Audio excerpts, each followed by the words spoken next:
I think it's been the worst kept secret in MMA. You know, Khabib came out a while back and basically announced the fight for the UFC. It's nice that it's finally officially announced, so we can start making official plans. We can talk to people about it. You know, we never want to leak these things, and we want to use the official channels to make sure everything goes through properly, like we are company men.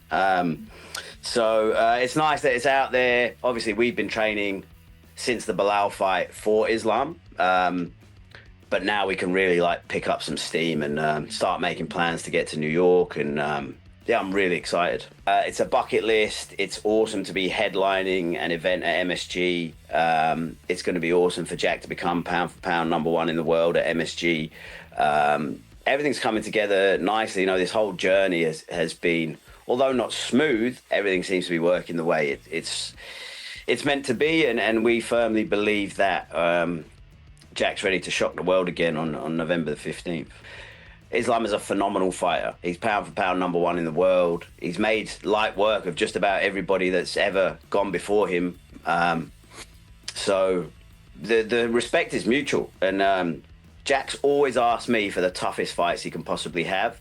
Jack fights better in harder fight, and I feel like people put Islam on a pedestal. And don't get me wrong, I am not doubting Islam's credentials in the slightest. He is pound for pound #1. He's the GOAT. He's the best guy to have ever done it for me.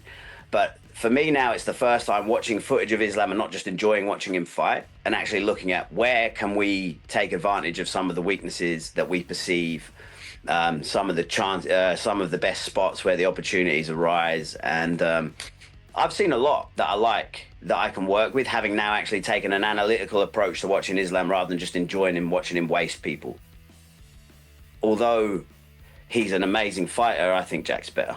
No, I don't think he's going to go out and try and test his striking, but I also don't think he's going to rush. You know what I mean? He's a very composed guy. He's a very high-level, skillful person. You know, he's not going to rush and be running at Jack's hips, you know, but he is going to try and get hold of Jack as quickly as possible, even if it's just to try and tire him out in the early parts of the fight and get him into his world quickly. He will take damage from Jack, as Belal did, if he's on the feet. So I'm sure he's going to not want to be there for as long as possible. And we've all heard Khabib in the corner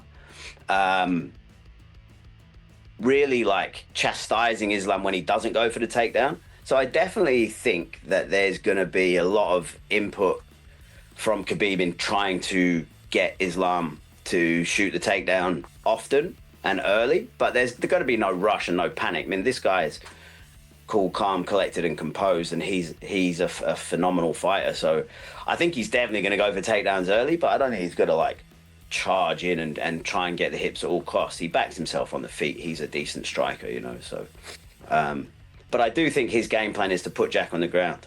But I also wonder as well, do you think that Islam is prepared for the shots that he's going to have to take every time he tries to enter and grapple with JDM? Because I think that's a little bit underrated. I don't know. I don't know until you've been hit by Jack. I don't know that you really understand what's going to happen. And Jack's not going to put himself out of position trying to land massive shots. You know, he's an accumulative fighter. He's going to do damage as safely as possible, and try and just build accumulative damage and look for the shot. Going back to what you said about Belal not shooting takedowns, I mean, it's hard to shoot takedowns on someone that's moving and damaging you all the time, every time you close the distance. And Belal shot a decent amount of takedowns. We had this conversation before, after the fight. I don't buy the narrative that Belal didn't try and shoot takedowns. It's very convenient for him to use that narrative when he lost. Oh, yeah, look, I did so good with Jack in the stand-up. But I don't think that's what he wanted to do. Jack's bigger. Jack's probably stronger. Has got more power on the feet. But I don't know what kind of fighter he's going to be. What I do know is that it's, as a fighter who's fought at 70 his whole career, this is going to be his first time in a very competitive matchup at welterweight, and it's different. It's a different, you know, it's going to be different for him. He's carrying more weight, and obviously he's had months now to prepare for this and get used to carrying the weight, but he's been fighting at lightweight for a decade. You know, so to then move up a weight class, it is different. And I don't know how that's going to affect his gas tank, his ability to move as well. You know, people say that he's not going to have to cut as much weight, so he'll be better.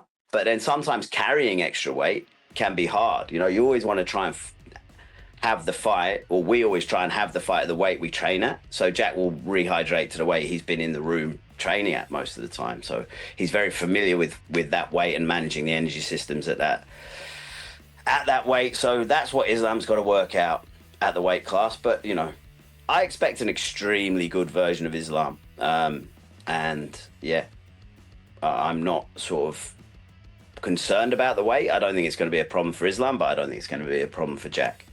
I just don't think Islam has the chin that Bilal has.